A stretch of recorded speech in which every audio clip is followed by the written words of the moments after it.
ऐसे परिवार का सफाया कर दिया गया था। दादाजी का जीवन लंबा नहीं था और भावेश शाह पहले ही मर चुके थे। हालांकि शिवम अपने पिता का सम्मान नहीं करता था, लेकिन वो किसी को भी उन्हें मारने की अनुमति नहीं दे सकता था। शिवम का दिल क्रोध से उबल रहा था। उसने शांति से पूछा, ये किसने किया काका? क्या हुआ था शाह परिवार के साथ? क्या सच में उसका सफाया हो गया था?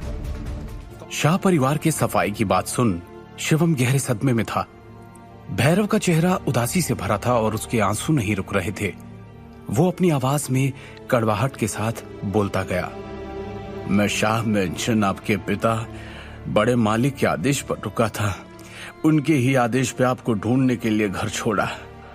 मेरे आने के पहले शाह परिवार के आंतरिक रिश्ते काफी कड़वे हो चले थे।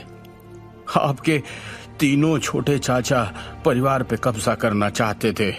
उनमें इस कदर जहर भरा था कि उन्होंने आपके पहले चाचा की जान तक ले ली। आपके दादा ने एक बेटा खो दिया। ये सदमा वो बर्दाश्त नहीं कर सके। पिछले कुछ सालों में उनकी तबीयत ज्यादा बिगड़ गई है। उनके शरीर को लकवा मार गया है। अब वो बिस्तर पर हैं।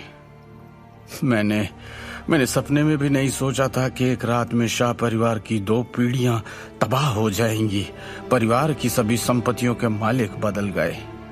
भैरव ने आह भरी और कहा, तीनों छोटे मालिक बड़े मालिक से लड़ पड़े और अंत में तीनों ने अपनी जान गंवा दी। इसका फायदा बाहरी लोगों ने उठा लिया। शिवम का चेहरा ठंडा था।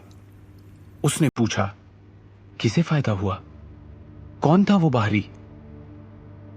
मैंने सुना है एक कहावत दिल्ली के परिवारों के बीच घूम रही है, शाह परिवार शांत हो गया। एक पल के विराम के बाद भैरव ने नफरत भरे लहजे में कहा, मीरानी परिवार ने अपनी जड़ें शाह परिवार में फैला ली और देश के सबसे ताकतवर परिवार को खा गया। उसकी ताकत भी अपने अंदर ले ली। मीरानी नाम सुनकर शिवम की धड़कनें जैसे रुक गई। उसके चेहरे के भाव बदल गए। भैरव ने भी क्रोध से कहा, अंजलि मीरानी, वो औरत आपके पिताजी से शादी करके शाह खानदान में आ गई। उनकी मौत के बाद विधवा होने का रोना रोती रही, पर साथ साथ शाह परिवार को मुट्ठी में करने का षड्यंत्र भी रचती रही। सारी संपत्ति, ताकत, कारखाने, सारे बिजनेस अब उसके और उसके परिवार के हाथों में है। भैरव ने भारी दिल से कहा, दिल्ली के कुछ पहुंचे हुए पंडितों का समूह है जो मीरानी परिवार के भाग्य को बढ़ावा देने की कोशिश कर रहा है। सभी की कलाइयों पर नाग की तस्वीरें गुदी हैं। सुना है बड़ी शक्तियां हैं उनके पास। मीरानी परिवार 10 साल से तक्षक विद्या की खेती कर रहा है। उन्हें स्वर्ग की इच्छा है। भैरव ने एक आह भरी।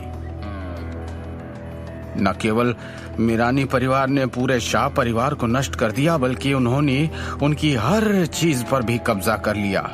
उन्होंने लोगों से अफवाहें फैलाने के लिए भी कहा, लोगों को बेवकूफ बनाने की कोशिश भी की। अंजलि मीरानी ने बड़े मालिक की मौत का शोक भी नहीं मनाया। भैरव ने ठंडी मुस्कान के साथ कहा, बचे हुए लोगों का शिकार करने उन्होंने अंधेरे में कुछ लोग भेजे। कहा कि सबको मार डालो। मुझे भी मरवाना चाहा। आपकी तलाश भी वो इसीलिए कर रहे हैं। शाह परिवार की जड़ें काट डालना चाहते हैं। वो लोग क्रूर हैं, पागल हैं। शिवम का खून खौल उठा। उसने शांत भाव से पूछा, अंजलि मीरानी, ये उसकी साजिश थी? उसका परिवार भी शामिल है? उसे याद आया कि भावेश शाह उत्तराधिकारी के पद के लिए अपने चाचा से लड़ना चाहता था। हालात का फायदा उठाने के लिए उसने मीरानी परिवार की बेटी से शादी कर ली। फिर शिवम और उसकी मां मृणाल शाह को घर से निकाल दिया गया। मीरानी परिवार शहर के शाही परिवारों में शीर्ष माना जाता था। वो बहुत शक्तिशाली थे, लेकिन वो अभी भी शाह परिवार की तरह शक्तिशाली नहीं थे।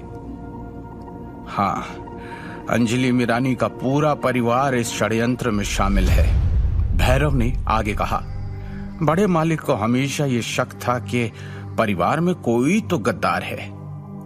अब मैं ये निष्कर्ष निकाल सकता हूं कि ये जासूस मीरानी परिवार की भेजी हुई अंजलि मीरानी ही थी, वरना शाह परिवार को रातों रात नष्ट करना असंभव है। इसे करने से पहले कई सालों से इसकी योजना बनाई गई होगी।